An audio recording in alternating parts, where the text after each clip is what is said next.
everybody. On behalf of the Kensington Historical Society, I'd like to welcome everybody to tonight's presentation about the historic preservation review process as it pertains to Kensington, but it also applies generally around the county in many ways. My name is Helen Wilkes.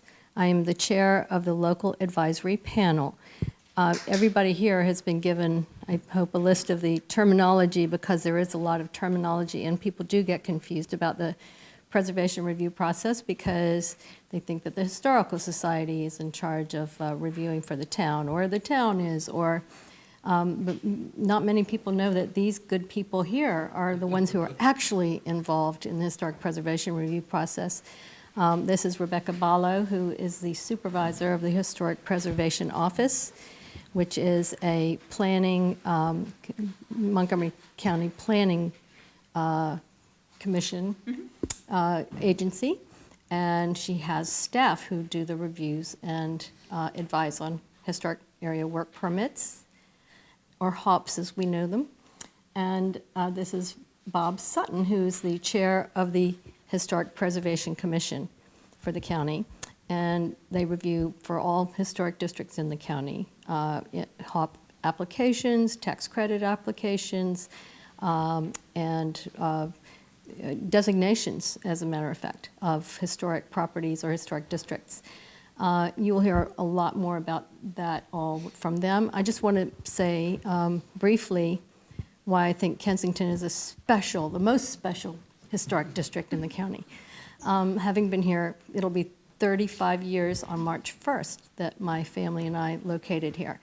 And we live in the historic district on Prospect Street. Many people don't know about Prospect Street or the other side of town because of the river that divides us, that the Connecticut Avenue corridor, which used to be part of this great town. And this is Prospect Street here on my side of Connecticut. We call this the Pitchfork because it's a pitchfork, kind of. And over here we have the Central Oval, which is where the home of the founder of the town was located, Brainerd Warner, who was a financier in Washington and thought that living out in the country was the ideal way to live. He came here because of the train station. It was called Knoll Station, and it's even today, it's 2 stops into Union Station from here. So the men of the family could live and work in town and then come out to their families, or they could summer out here. It's a fairly wonderful history, but there is no other town, I think, in Montgomery County that has this perfect little gem of a plan like we do. It's been a bit sullied by the Connecticut Avenue corridor and shaving here and there that has happened over time. And new subdivisions have crept in on the edges, but it is largely intact, and that's why we have historic preservation to thank for that. There is a great deal of misunderstanding about what that does mean, and these good people are going to explain a lot more about that to you. And if there are any questions about the local advisory panel, which is advisory to the Historic Preservation Commission, we have no decision-making authority, but if you ever have questions about that, you can consult me, and there is and will be more information on the town's website, the Historical Society's website. Stay tuned for that. And with that, I would like to ask Rebeccah to give you her wonderful PowerPoint introduction to the Historic Preservation Review process. And she will also answer questions. Of course, we will be having a Q&A at the end, and are happy to answer questions then, but also if there's anything confusing, do let us know. I also want to preface her explanation by saying that before you start any projects in Kensington, you should call the town office, 949-2424, and ask about what is required. They can help you as a starting point. There is a town permit required in most projects in the town, so that's one of the reasons that you need to be in touch with them, but they can help lay out the process for you. As for any questions you have about the historic preservation review per se, the three people up here, well, mostly Rebeccah and I and Rebecca's staff, are going to be the people you'll want to talk to with specific questions. Okay, Rebeccah, thank you for being here.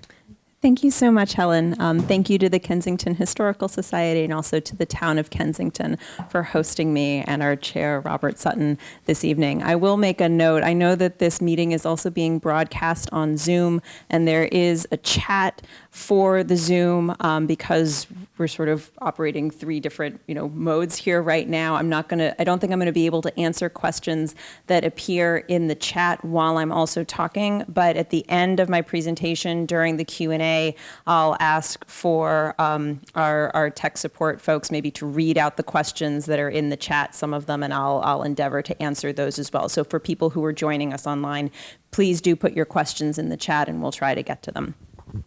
So again, good evening. My name is Rebeccah Ballo. So I'm the Historic Preservation Supervisor with the Montgomery County Planning Department. We don't work for the Department of Permitting Services and we don't work for the town of Kensington. We are our own agency within Park and Planning. We staff the Historic Preservation Commission, and we have, the wonderful opportunity to work with the folks in the locally designated historic districts and sites in Montgomery County to help review alterations to your properties and also to get you those lovely tax credits for a lot of the work that you're doing. So this is my contact information here, and I'll come back to this at the end. So our goals for tonight's program is to provide some background on the county's historic preservation program, to raise everybody's understanding, as Helen said, about the historic preservation review process here in Montgomery County, provide an overview of the county's historic preservation tax credit program, and the main goal is hopefully that everybody will leave with a general understanding of the application and review process for your permits, understand the tax credit program, and then understand where to find additional information for your projects. So I know the cameras are pointed at us and not at folks in the room, but I always like to start just by asking, quick raise of hand, who has taken advantage of our tax credits in the past? Oh, excellent. Oh, that's great. How many of you are repeat customers to the tax credit programs? Oh, even better. Great. And how many people are learning for the first time tonight that we have a tax credit program? Oh, everybody know? All right. We can go home. Fantastic. So as Helen also mentioned, there are some misconceptions about what historic preservation is for. I also like to start a lot of these presentations with this slide about what historic preservation does and what historic preservation does not do. So historic preservation recognizes and protects historical and cultural resources in the county. It's a process to manage change in communities to protect significant character defining elements of a district or a site that is designated by the county council. Historic preservation uses a set of design guidelines, again, that are approved by the county council to achieve equitable and consistent outcomes for all of the applicants. And historic preservation also provides tax incentives to property owners for certain costs. Historic preservation does not prohibit changes to a building. Historic preservation does not require property owners to restore buildings to their original condition. We do not prohibit development or the potential for demolition. Historic preservation does not exclude the use of green technology such as solar power. I'm sure folks have seen probably a lot of the solar panel projects that have gone up in Kensington and Tacoma Park and a lot of the districts that have been done under the approval of the HPC. And finally, historic preservation has been empirically proven through a lot of economic development analysis over the last 40 years to not negatively affect property values. So briefly, just to go through the different types of historic listings, because there are several here within the town. So I start by talking about the Maryland Register of Historic Properties and the National Register of Historic Places. So the National Register is the nation's official list of properties that are significant to American history in a number of different categories: architecture, archaeology, engineering, and cultural properties. Properties are eligible for state and federal tax credits if they are listed to the National Register, but there are no restrictions from the local government on what an individual property owner may do to their property if they are listed to the National Register. And most of what is listed in the local historic district is also on the National Register, but the boundaries don't quite overlap. They mostly, but there's a few properties that are in and a few properties that are out.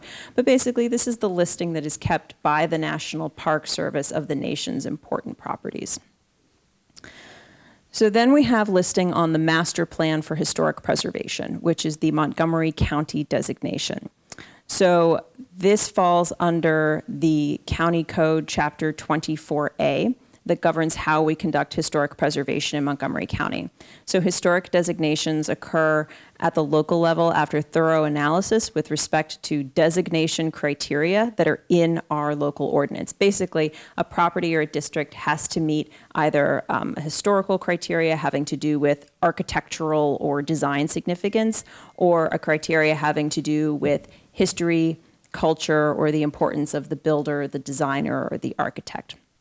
So the HPC, the Historic Preservation Commission, they use the criteria that are in the ordinance when making a recommendation to list something to the master plan or to the locational atlas, which is a different kind of listing that actually doesn't apply to Kensington.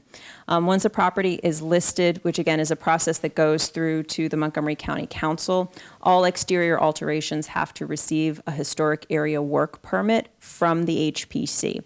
So what qualifies as an alteration, it's basically a change to your property. If you're doing anything new, if you're changing a material, that qualifies as an alteration. But if you're doing something exactly the same, if you have a wood porch and you want to build a new wood porch, if the wood is rotting, that doesn't need a permit. That's an in-kind replacement.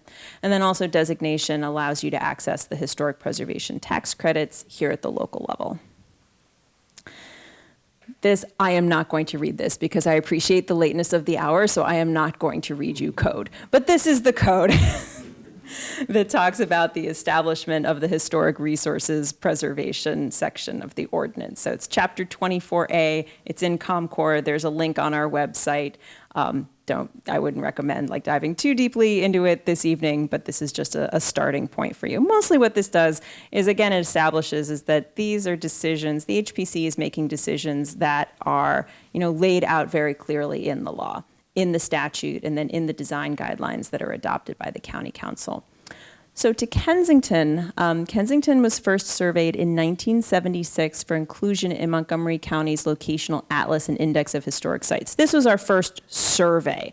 This was pretty typical of most communities across America in the wake of the bicentennial. So leading up to the bicentennial, after the adoption of the National Historic Preservation Act in 1966, which established the National Register, established state historic preservation offices, and then all these states got started surveying their resources. Bob could tell you a lot of stories about that from his work in Oregon. And then leading up to the bicentennial in 1976, sort of the race was on for communities to start surveying their resources, seeing what was out there, and get them listed to the National Register, and local governments were a part of that. So 1976 was our first historic preservation survey in Montgomery and in Prince George's County. Kensington was surveyed. Kensington was then listed to the National Register of Historic Places in 1980. And then it was designated by the Montgomery County Council as a local, or what we call a master plan historic district, in 1986. The only update to that is recently in 2022, the St. Paul Street portion of the local district was declared also to be National Register eligible. And that was an initiative through my office working with the state. So I'm not sure. Oh, my cursor does appear on the Zoom. Oh, isn't that great? Okay. So this is the little skinny portion of St. Paul Street that is in the local district. but was not included within the National Register district. The National Register district had stopped at the railroad tracks. So folks up here on St. Paul Street were eligible for our local tax credits, but not for the state or the federal tax credits. So we worked with those property owners. We did a new survey that was sent to the state. They declared this, there we go.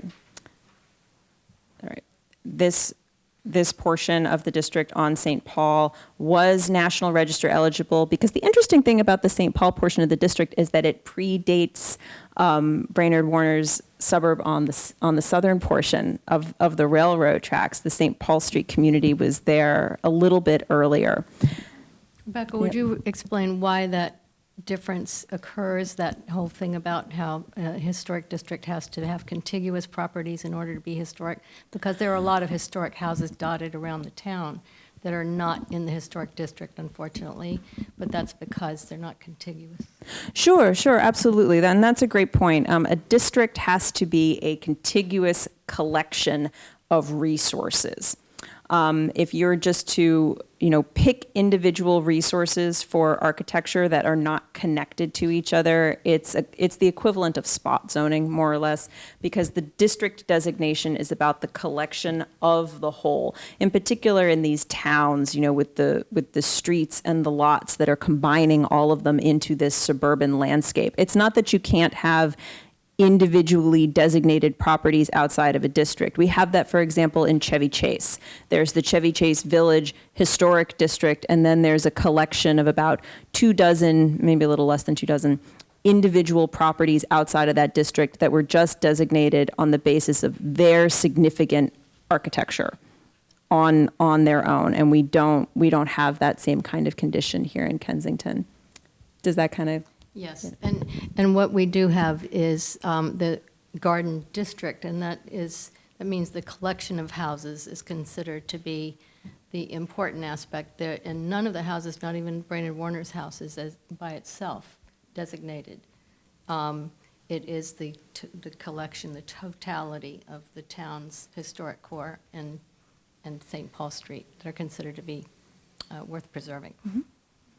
So this map shows the boundary of your local historic district. So any of these properties here, for any alterations, need to come in and get a historic area work permit from the HPC, and all of these properties also qualify for our local tax credit. So who are these people on our Historic Preservation Commission, led by our fearless leader, Bob Sutton? So in a technical sense, the HPC is comprised of 9 Montgomery County residents who have demonstrated professional expertise in history, architecture, preservation, and urban design, and then other members that may have additional special interest. We have a master carpenter who is on our commission. We have had realtors and lawyers and other town officials in the past that have served. The HPC, they are appointed by recommendation of the county executive with confirmation by the county council. They have certain powers and duties under the code.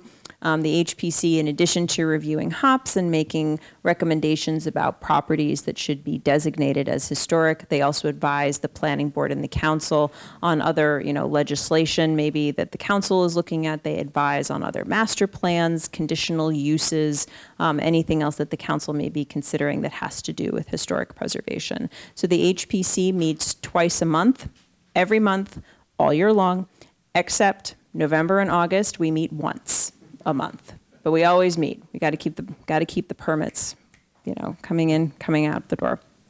So how are alterations reviewed? This is the very simplified flow chart, but in truth, it's really not. We're trying to demystify this process. I know that it can be intimidating. It's intimidating for me to have to go to the county to get a shed permit or a fence permit, and that's one of the reasons we do these workshops too, to try and humanize this process. My staff, we're always here on the phone, always happy to explain the process, but at the very basis of it, when you file a permit, there's back and forth with the staff where we will look at a concept. As Helen said as well, starting with the town is always the right thing to do, because the town can let you know any other permits that you might need. And then you can file the historic area work permit with our office. we'll go back and forth with questions about, is the application complete? Have you thought about this or that? Maybe you need some better pictures of something. If necessary, we will schedule it for what's called a preliminary consultation at the HPC. And Bob can give you a good idea about what that is. And then only if it's necessary, and then we'll schedule it for a formal review at the HPC at a public hearing to get approval, and then you get your permit. I just want to add to that, though. Yes. From your perspective, it's only if necessary, but I recommend it for a lot of people in the town because you can get a lot of questions answered and anxieties relieved by just consulting. Take your project, take what you're thinking, and you get questions answered before you even necessarily have hired an architect or have drawn up your sketches yourself to do whatever it is you do. So just think of these people as being helpers in the process, not obstructionists, not naysayers, but and also the local advisory panel. I just want to mention we have two members of the local advisory panel here tonight. Peter Bartram is here, and Jim Cooper behind him are both members of our local advisory panel. So we're all available to answer questions as well. Thank you for that, Helen, because that really emphasizes what I do tell new applicants on the phone or people that move to the districts. We're really here to get you to yes. We will let you know up front if there is some major issue with what's being proposed. But also our office, we deal with architects and design problems in the county's 25 historic districts. And we also have, I think, 400 some odd individually designated sites. And we have the institutional knowledge in the office of seeing permits reviewed for over 40 years. So whatever design issue people might be grappling with, whatever it is you're looking to do with your house, pretty sure someone else has done something similar before that we've looked at and that we know about, and we can help to point you in that direction, give you some of that case history, and then also we can help with, if you need the names of architects that have worked in the district before, contractors that have done specific kind of work before, either in Kensington or elsewhere, we have those names and we can pass those on to give you more resources. So again, this is just another chart showing the concept review stage. Again, sometimes when a project comes in for concept review and feedback, somebody wants to install a fence, somebody wants to put in a shed or a patio, and it can qualify for staff approval, then we can approve that and it'll immediately go to your permit approval. Sometimes it'll need a preliminary consultation, again, if it's a larger construction project or infill, and sometimes it won't need a preliminary consultation. It can just go right to the HPC, again, for smaller building a garage projects or other smaller alterations to a house. So again, for infill projects or large construction projects, you can plan sometimes on one preliminary consultation with the HPC. I have up to 3, but we often don't think that's really necessary. So for public hearings at the HPC, what you can expect is that the application gets submitted. The staff will provide our analysis and recommendation in a written staff report. All of the applications get sent to the LAP for their feedback, which is provided in writing that goes to the HPC, and then we'll schedule the public hearing and they will act on the permit. The standards for review, again, are the county code, document called the Secretary of the Interior Standards for Rehabilitation. Again, these are standards from the National Park Service. We also use documents specific to Kensington, the vision of Kensington. We also use, when appropriate, your adopted 2012 Kensington Sector Plan, and then provisions of any easements or covenants that might exist on a couple of the properties.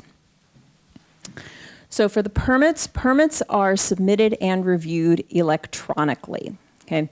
That's the same for the Department of Permitting Services. That's the same for the historic area work permits. Before COVID, we were experimenting with doing some electronic, some paper. Then during COVID, we went 100% electronic.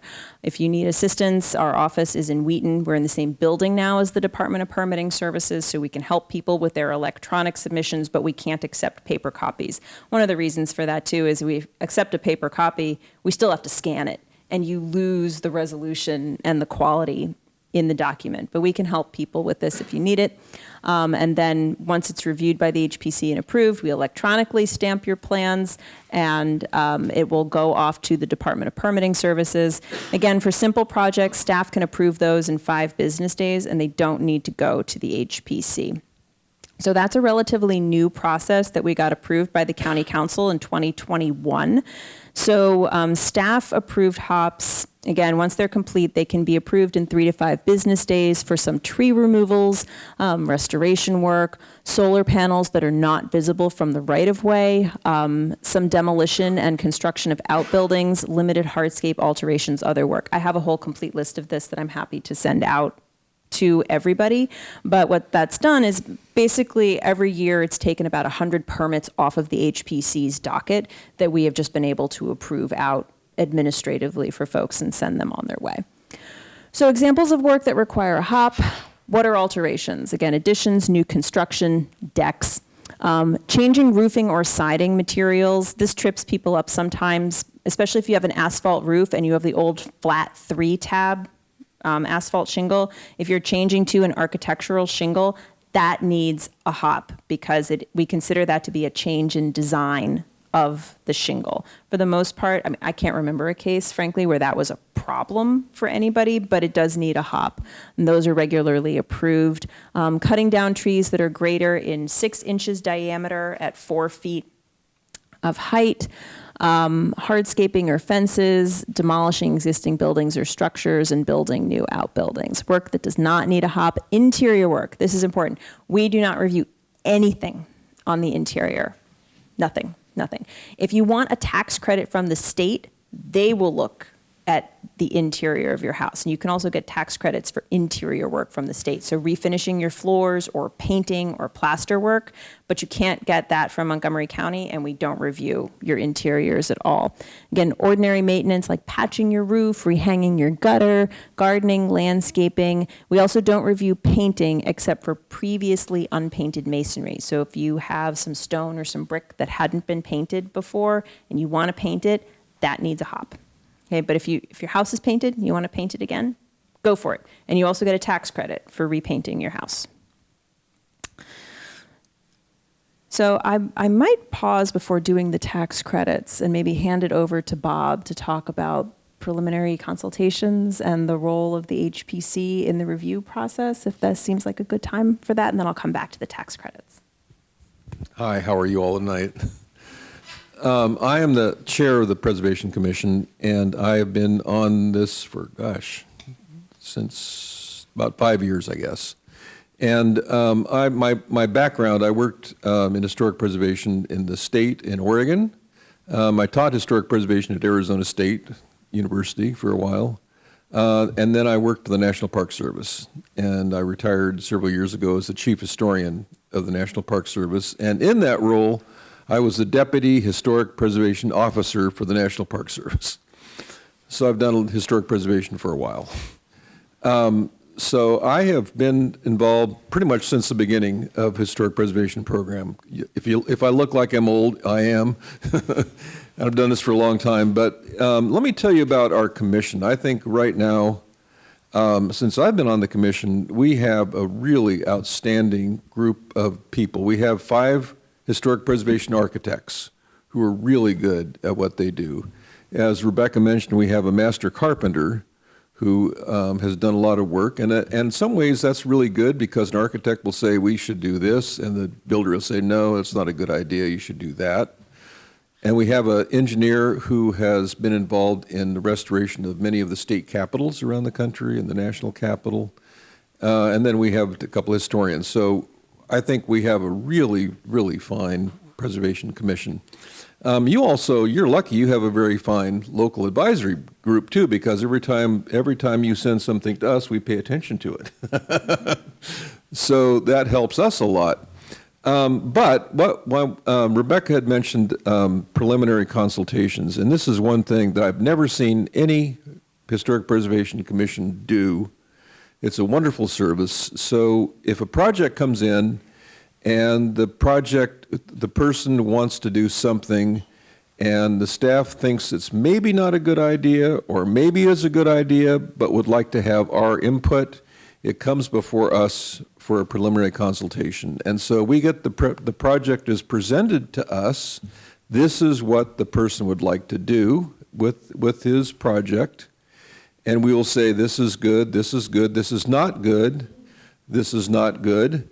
We also say, you don't have to follow what we say, but it's not a bad idea to at least pay attention to what we say when it comes before us as a HAWP.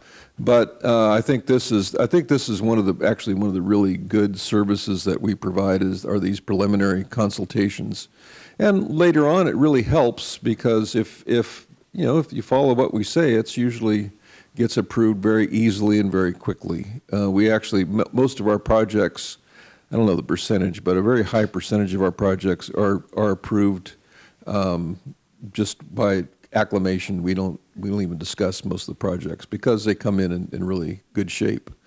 I think the one thing that's important that Rebeccah mentioned, and I think it's important for you all to realize, is that we do not pay any attention generally to the interior of a house. So you can do pretty much what you want. But often in our preliminary consultations, one of our architects or several of our architects will say, have you considered doing this and this and this? And usually it will help in the design. You don't have to do it, but sometimes it will be very helpful with a project.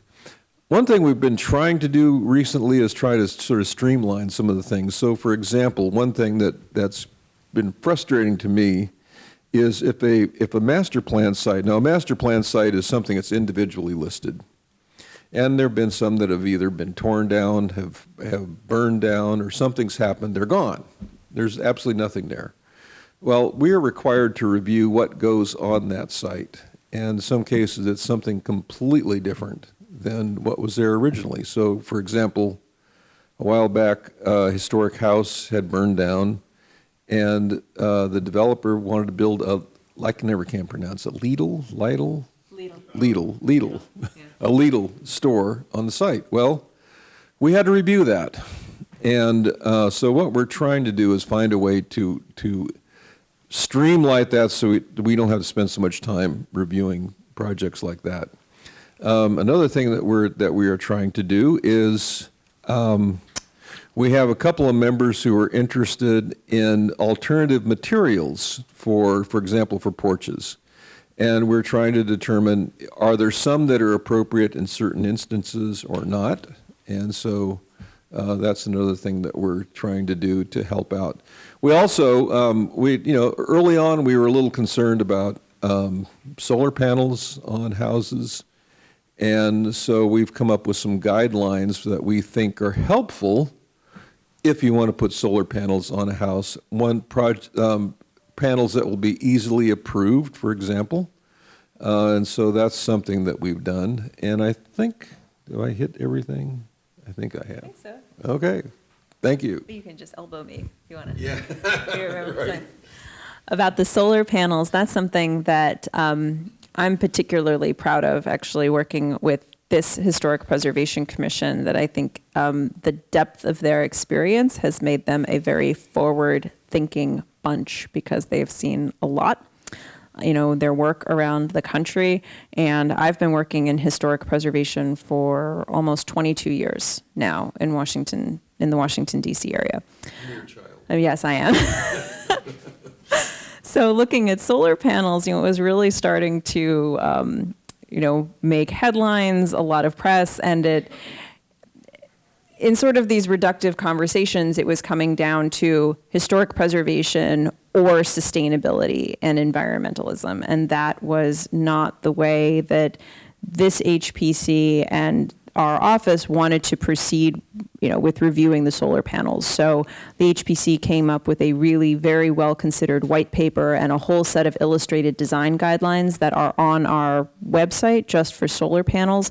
And since that policy was adopted in 2020 and the design guidelines were put out in 2021, this HPC has approved over 100 solar panel projects across the whole county, everything from several really large solar farms that are on master plan sites to panels that are on people's individual houses. And I was just tallying this up the other day. They have yet to deny a solar panel case because the design guidelines steer people towards this is where the panels will work. They have approved a lot of applications where the solar panels are actually on the front of the houses, so you can see them from the street. One of the guiding principles, which comes from the Secretary of the Interior Standards, is that the idea that the solar panels are a technology that will be reversible in the future. It reminded me, I'm going on a tangent because I really love talking about the solar panels, I'm sorry. But it reminded me of, sort of the big kerfuffle about how do we deal with satellite dishes, 20, 30 years ago. And we had all these design guidelines about satellite dishes, and now nobody puts up a satellite dish anymore. And the technology with the solar panels was moving so quickly. What the HPC really considered was that this is going to be probably a temporary technology. Temporary meaning these panels are going to be up for 25, 30 years. And then the technology is going to move forward and people are going to put up better, smaller, better designed panels or solar shingle roofs. And as long as you're not replacing a historic roof, so like as long as there isn't a stamped tin shingle roof up there or a slate roof or something that's really architecturally unique and you have an asphalt shingle roof, your house is going to last hopefully another 100 years.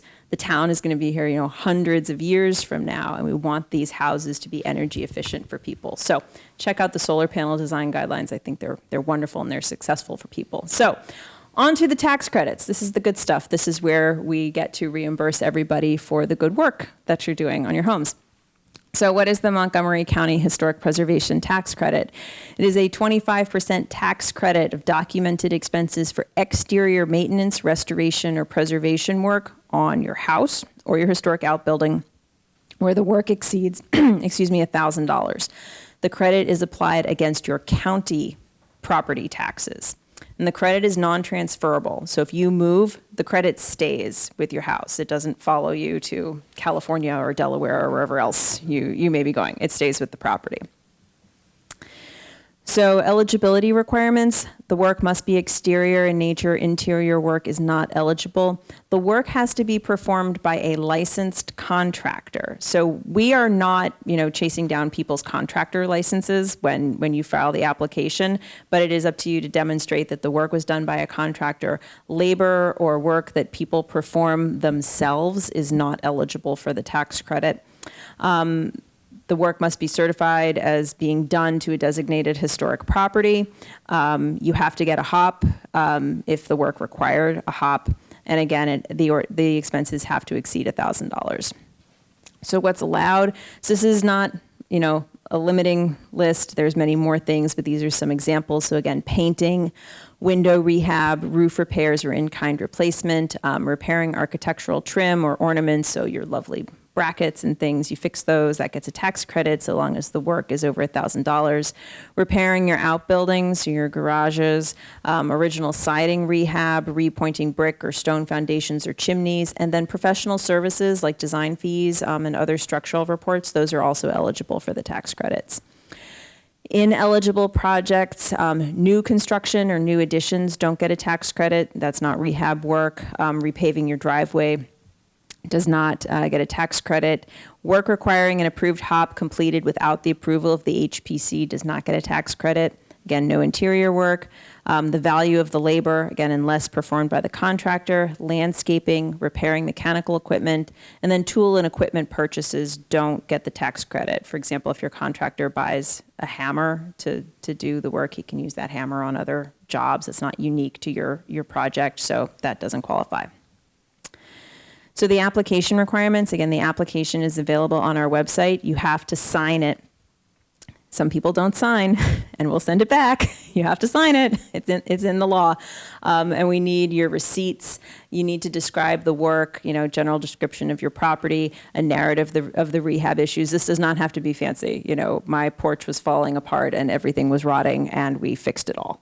And that's your description. But you need some good pictures too. So proof of payment, itemized receipts that are clearly marked and separate from non-eligible expenses. This is what takes a lot of time.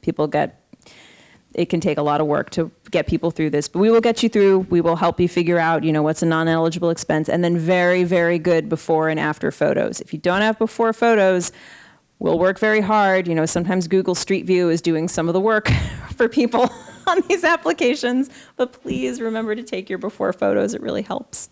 Our applications are now available online, and they must be filled out and submitted electronically. We process, in a typical year, over 150 tax credits in our office. The state of Maryland, the State Historic Preservation Office in Crownsville, they process 150 tax credit applications a year with a dedicated department to do it. So we do the same amount that the state does, and it will save us a lot of time. Please fill it out electronically. Paper applications are not accepted. It's available on our website. So timing is important for the tax credits. They are applied to your county property taxes the year after the work is completed. Applications are due to our office April 1st, following the year in which the work was completed. So right now, and until April 1st of 2024, we are accepting applications for all projects completed in 2023. So if you finished your project January 1 to December 31 of 2023, you can apply up until April 1st of this year for your tax credit. Once we get them, we review them in the spring and summer. And the approved tax credits, again, are applied to the tax bills issued to the property owners later in the year. It's not going to appear on your first your tax bill that comes out, I think in September. It should go on your December bill. Sometimes because of the volume of the applications, they're still not applied by December, and then you'll get a retroactive check from the Department of Finance for that. Unused portions of the credit can be carried over for up to 5 years. So if the amount of your credit exceeds your tax liability, it will just carry forward as a credit in your account, again, up to 5 years until it's used up. So example, owner of a county designated property completes a painting project in October of 2023, completes the application by the deadline of April 1. My team reviews the application and recommends approval of all expenses. All of our recommendations go to the HPC. They have to concur with the staff recommendation, and then their recommendation is sent to the Department of Finance. And then it is up to the Department of Finance to adjust your property taxes accordingly. So once it leaves our office, then we have the contact information for the Department of Finance. It's up to them to apply the credit. And this has happened a few times. If for whatever reason folks don't agree with the recommendation of our team or of the HPC on your project, the appeal is to the director of the Department of Finance, because we're only making a recommendation about it. We're not the final decision maker.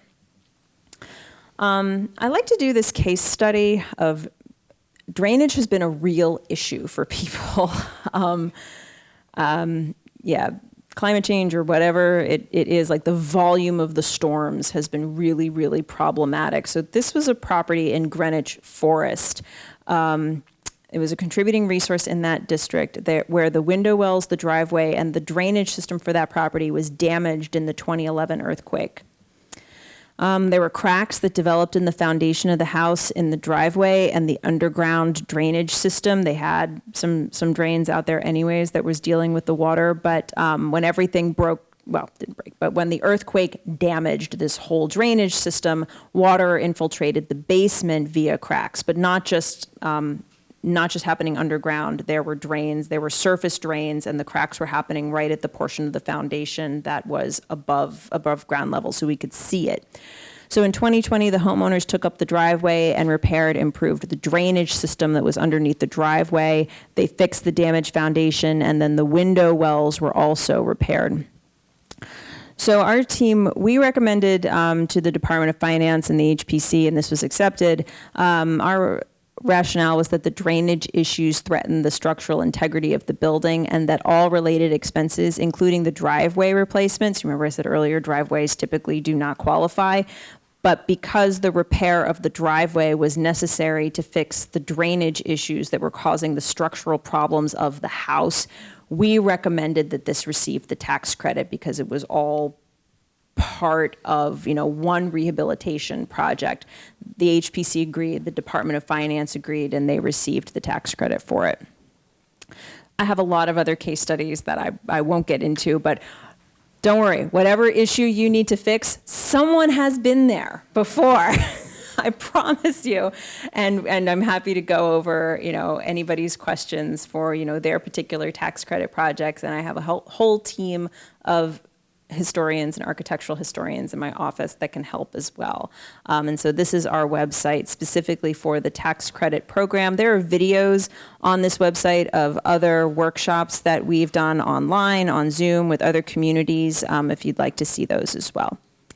So this is my direct contact information, and that really concludes my portion of the presentation. So hopefully everyone has a good baseline understanding of the tax credits, a good baseline understanding of our permitting. I'm happy to answer any questions that you have. Yes. Quick question. Yes. In historic district, there are obviously non-contributing buildings in houses and commercial. They too have to get HAWPs, is that correct? Yes, that is correct. And they too are eligible for tax credits, correct? Yes, that is Okay. correct. All right, I just wanted to be clear because I know that is not always what people understand, because they think, well, I'm not a historic home, so I don't get any of those things. But you do, and that includes commercial buildings, correct? Like along Howard Avenue? Yes, it does include all the commercial buildings. Okay. Thank you for asking that. It's Thank a great you. question. Every year in the winter, I realize that my house, which is 120 some odd years old, has the original windows in it, and they leak. And I've thought about replacing them. These are wooden windows, and do I need to replace them with wooden windows? Question number one. And question number two, these are single panes of glass, and can I replace them with, say, double panes of glass or other kinds of interesting heat-preserving technologies? That's a great question, and one we get all the time. So step one would be in order for the HPC to consider the replacement of your historic wood windows, even with a new wood window, you have to demonstrate that it cannot be repaired first. Most of the time, the windows, it's not a wood problem. The wood, for the most part, unless you have dry rot or some specific moisture problems, the wood is actually very sound most of the time. And superior, it is, because the wood is over 100 years old and you can't get wood like this anymore. Most of the problems that people have, they have a paint problem and they have a caulk problem. So it's the glazing is shot on the windows, or they've been painted over for decades and decades and it's peeling. But the wood underneath is sound. So what we advise people to do is to get, a proper window repair contractor, which we know of over half a dozen that do the work. If your windows aren't functioning anymore, to strip down the paint, to re-glaze it, rehang the chains or the ropes, and to put in a properly functioning storm window.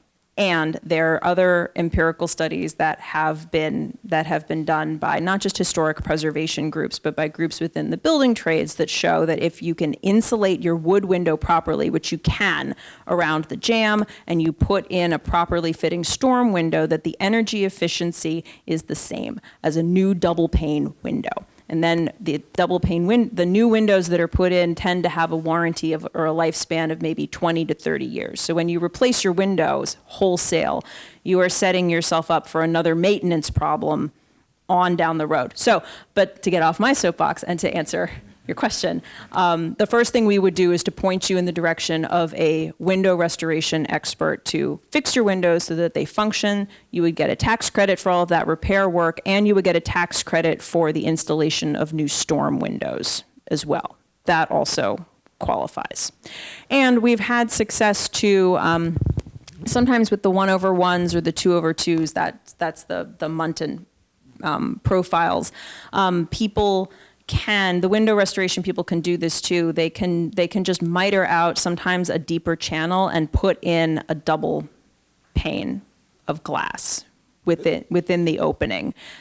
And that would need to be reviewed by the HPC, but we've approved projects like that in the past for historic wood windows. So that would require a historic area work permit but would it require a historic area work permit to have one of these window contractors come in and do that work, or is that considered normal maintenance? The repair of the paint and the glazing and the caulk and the insulation, that would be considered normal maintenance. So that would not need the HAWP. Okay, thank you. You're welcome. Other questions?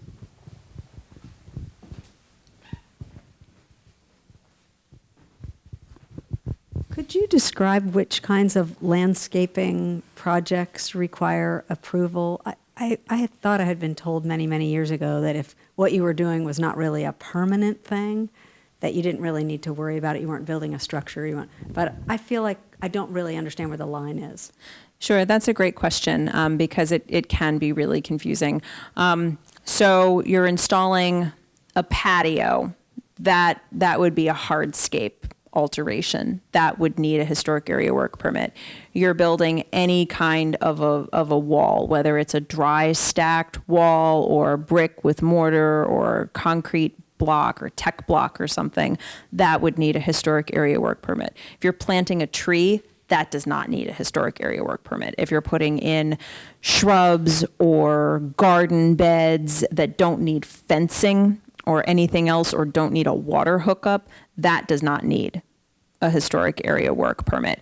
If you are putting in a gravel pad, that does need a historic area work permit because often people are putting in gravel pads, underneath a garage or underneath something. But when you're putting in a gravel pad, typically there's a lot of drainage that you're putting in underneath it. So you're excavating sometimes like 18 inches down to put in, I'm guessing, sand or other drainage elements, and then the gravel on top of that, maybe to extend your driveway or something. That does need a historic area work permit. And for that too, we would be looking at, is that cutting into any tree roots that might it be happening in the critical root zone of the trees? So you alluded to earlier, I think, in the discussion of the solar panels, that something would get a different standard if it was out of the line of sight or the street view or something like that. Mm-hmm. How do you decide, or is there a different standard for something's on the back of the house, so we don't care, something's on the front of the house, we really care? And how do you decide, when it matters and when it doesn't? Mm-hmm. That's also a great question. A lot of that is district specific. So the different historic districts have different design guidelines that guide how the staff and the HPC review the permits. So Tacoma Park, for example, is really specific about the different levels of review for the back or when you cannot see it from the public right-of-way. And for the most part, for alterations to what they call contributing resources or non-contributing resources, if you can't see it from the right-of-way and it's not detrimental to the district as a whole, the language says something like it should be approved as a matter of course. In Chevy Chase Village, there's also different levels of scrutiny applied based on how much you can see it. That is not the case in Kensington. Okay, Kensington's design guidelines are different in terms of visibility from the street. So it really is more of a case-by-case basis for all of those resources. But specifically to the solar panels, the design guidelines on solar panels that apply, countywide to all of the districts, in general, it is if you cannot see it from the public right-of-way and it is not damaging any character-defining building elements. So again, if you still had your original stamped tin shingle roof or a special kind of roofing material, so if you just have an asphalt shingle roof and it's on the back and it's not going to be seen from the public right-of-way, then those are, again, approved as a matter of course. And the design guidelines for solar panels direct that level of leniency.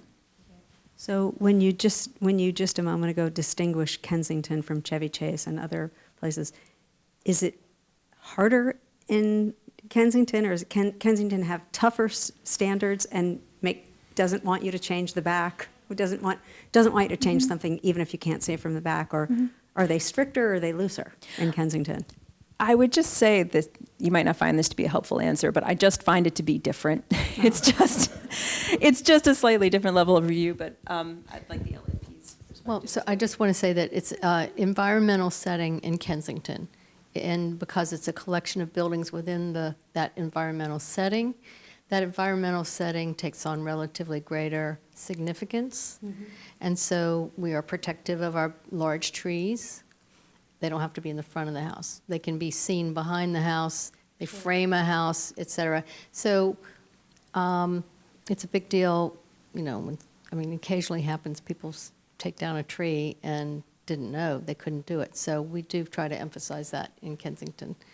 So that's the biggest thing. But otherwise, there is greater lenience on the backs of buildings, on buildings at the back of the property, the impertinences, so to speak. So case by case. I would say in the end, the standards shake out really pretty similarly, as Helen said, work to the back of the houses. It's not that we don't approve additions to historic buildings, right? So an addition to a historic building that's never had one before, you have to demolish the rear wall of the house. And that's never been an issue. People are allowed to expand their houses. And actually, a lot of time in Kensington, people have been wonderful about reusing their historic windows and doors and reusing their historic building materials. So I would say that the end result is that the projects, for the most part, are approved. Really, the emphasis in Kensington and in all the districts is the impact to the district as a whole, the impact to the streetscape as well. So really, we're looking at the height of your ridgeline, the size, the massing of the addition, the changes to the rear as they're going to affect how people experience the district, from the street, but also in the round from the other houses too. It seems to be, like you said, even though it's a historic district, there are different levels, like, I guess, primary resource, secondary, or non-contributing, right? And I guess with that comes different levels of scrutiny depending on your particular project. Is there a way that you can determine whether your particular property, what level it is? Is it primary, secondary? Oh, yes. So, Go ahead. so the categories were applied by the county council in the designation paperwork in the amendment from 1986. So you can go to our website and you can find the link to the design guidelines, or you can find the link to the designation in the GIS, and there's a map. The short answer is that there is a map where every single property is keyed to its particular level of significance within the district when it got its designation. It goes with the year it was built. Yeah, one thing, I can't imagine anybody would want to leave Kensington, but if you went to another district within the county, each district has its own standards. That's one thing that I've never seen before. And some of them are kind of interesting. Like there's one, Chevy Chase, where they allowed buildings to be demolished without a whole lot of scrutiny. And there was one house that we thought was perfectly fine, fit perfectly well, but because of the standards, they could tear it down and build a new one. And it made me crazy, but that's what their standard was. I want to mention that we have in the Kensington Historical Society, we have an archive and an archivist now. The town has an archivist, which is a big deal. And so it's a part-time position, but she's knowledgeable, and we're getting, upping our game, right? Making things really easy to find. So you can find information quite often. The older your house, the more likely, I think, that you'll find information about your particular house, property, its history, and you can get help on researching all that at that resource as well. All right, let me give you one of the questions, at least on Zoom, Yeah. which is important. Do you submit one application for all the updates done in 1 year, or do you do a separate one for each update? That is a great question. So you can wait until the end of all of your projects and submit one application. If, for example, All right, we're now into January, right? So in 2024, if you paint your house this spring and you're like, I'm done, I did it, I'm submitting my tax credit application now, get it done. And you submit your tax credit application in May to our office. So you've submitted it way early, but that's fine. And then in the fall, you do another project that would have qualified. You can submit another application for that project. That's fine. So it's really up to whatever people would like to do.